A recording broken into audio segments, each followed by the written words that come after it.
talked with Mark 2 weeks ago. He asked me to give the eulogy, and I said, "What would you like me to say?"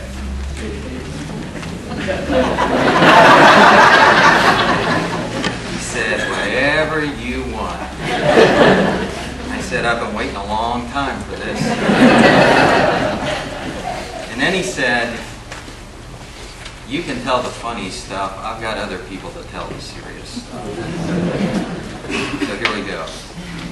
The car wound its way on a narrow, snow-covered, two-lane road through the mountains of northeastern Pennsylvania in late December 1975. Mark and I were in the back seat. We were on our very first ski trip. The Davis brothers, Roger and Dean, were in the front with Roger driving. We had been following a dump truck for much longer than Roger could stand. Finally, as we rounded one turn, we came to a straight stretch of highway that was of marginal length to pass. Sensing his opportunity, Roger accelerated. We were not quite halfway around the truck when a large coal truck came around the turn at the far end, barreling down the hill toward us. It was obvious that Roger would need to apply the brakes and pull back in behind the truck he so desperately wanted to pass. At least it was obvious to three of us in the car.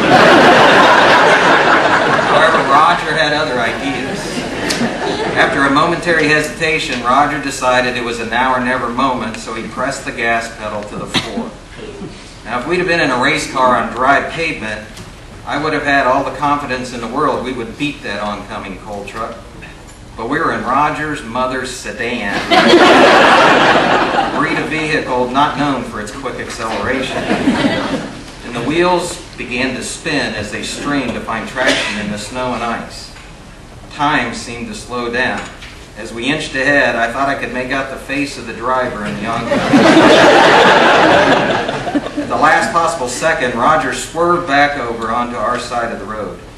However, at that moment, a new threat arose. Crossing back over, our car's fishtail became more pronounced. Within moments, our car began sliding somewhat sideways. Now the pine trees that lined the right side of the road became our foe, and we slid onto the burn of the road. Roger corrected, and in an instant, our car was fishtailing the other way. This went on what seemed like an hour, although I'm sure it was just a matter of seconds. The entire time, Roger never stopped accelerating. Finally, he eased off the gas and got the car under control. No one spoke for 3 or 4 minutes. I think it was because no one breathed for that length of time. Or maybe we were all having a life flash before our eyes moment. I looked over at Mark. Ever the theatric, Mark's head was straight back, resting on the back shelf of the car, facing straight up. His eyes were shut, his mouth was open, and his tongue was hanging out. After another silent minute or two, he began to moan. Oh. This went on for at least a minute. And then he said that he had seen an angel that was going like this. Mark was known for his humor, especially in moments when it was least expected. Sometimes it came out when he wasn't even trying. An example of this was the time Mark announced from the pulpit during a church service that he would never get sexy again. It was a Wednesday evening service when Mark was a youth minister at Park Methodist Church in Lexington. He was sharing with the congregation how he had taken the youth group horseback riding that day. Well, it seems that Mark got the horse with the unbridled spirit. The horse had a mind of its own, Mark said, and would go off in a different direction than the others, much to his chagrin. He mentioned that one time the horse bolted into the woods with Mark hanging on for dear life as he ducked branches and fended off underbrush. Mark expounded on his misadventures aboard this steed for several minutes. Then he said the horse's name was Sexy, which he then, without thinking, uttered the statement I'll forever remember, "I'll tell you what, I'll never get sexy again."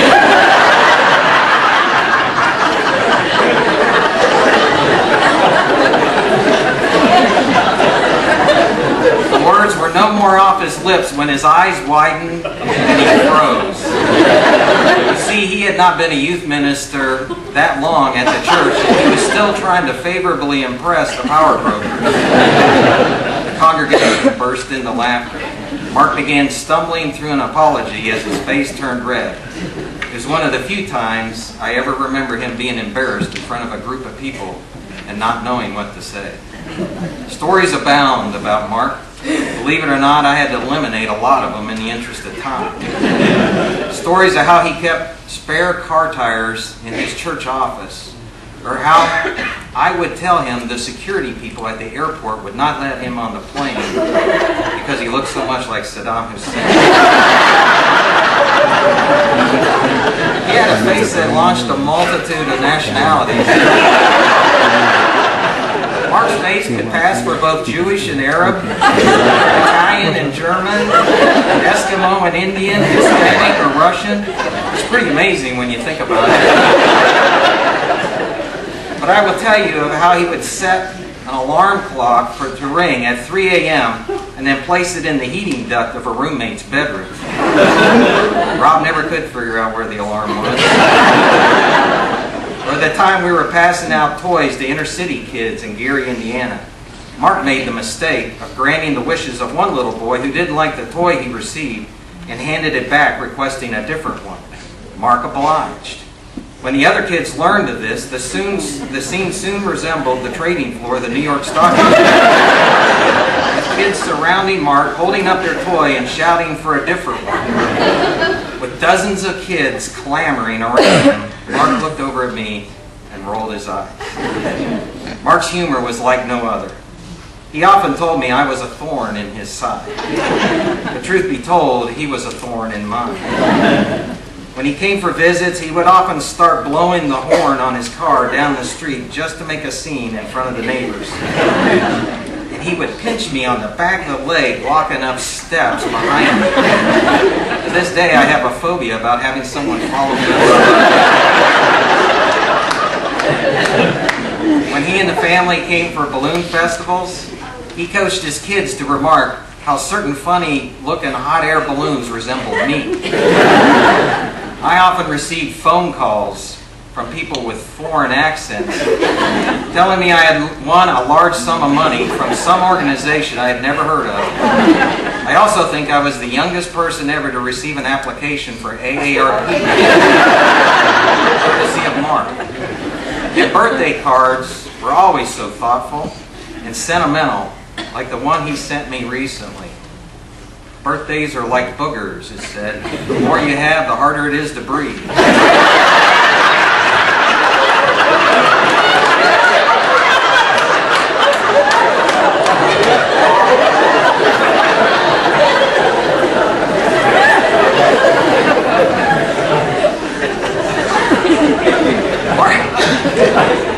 Mark would often include a handwritten special message in these cards. For example, one of the first ones I received from him closed with Mark telling me that the thought of me brought scripture to his mind, specifically Job 19:17. In case you don't have that one memorized, it speaks of how Job's breath was offensive and he was to others.